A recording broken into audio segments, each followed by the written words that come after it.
Now, we are nearly halfway through the year and a number of remarkable changes have been happening to the global economy. For an in-depth analysis of the hottest issues facing the Korean and world economies, our Shin Se spoke with senior World Bank official Axel van Trotsenburg.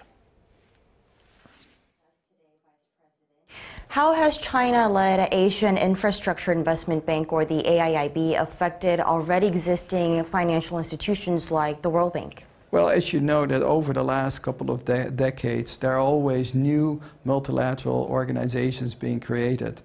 We have been always supported of the creation of new institutions because they try to fill a certain gap, and in this case, an infrastructure gap. And we are helping the Asian Infrastructure Bank in many aspects.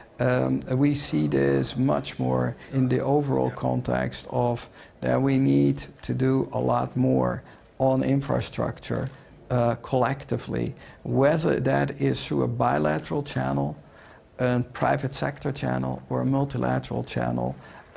These channels have proven not to be sufficient, so anything that adds and can help solve a part of the problem should be welcome.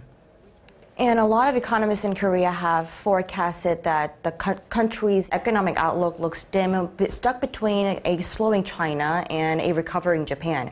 We're halfway through the year now. How do you see Korea's economy, and what should policymakers do to better the situation? Well, it's clearly that the whole world economy is still struggling with the growth challenge, if you wish. But yes, in China's economy has been softening. Also, world economic growth is still not strong. We see this actually always as an additional reminder to all countries that the structural agenda remains essential to improve competitiveness and see how one can best deal with major structural challenges. There are always structural challenges that are difficult, but that they can help resolve some of the growth problems in the individual countries.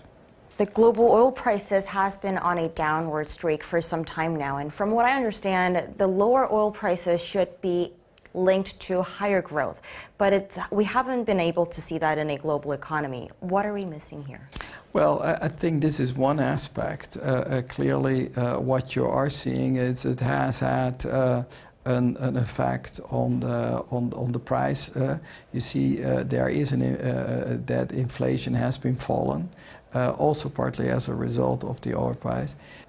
This is not something that is new. We have seen that in also past episodes. And certainly in a world economy that is fraught by some uncertainty, people are a bit more conservative. So that's the reason you don't see this immediate spike and growth boost. It's very clear because it reduces of course, the petroleum import bill. It has had a moderating effect on inflation, and of course it helps firms to improve its competitive position. Thank you for your time today, Vice President. You're welcome.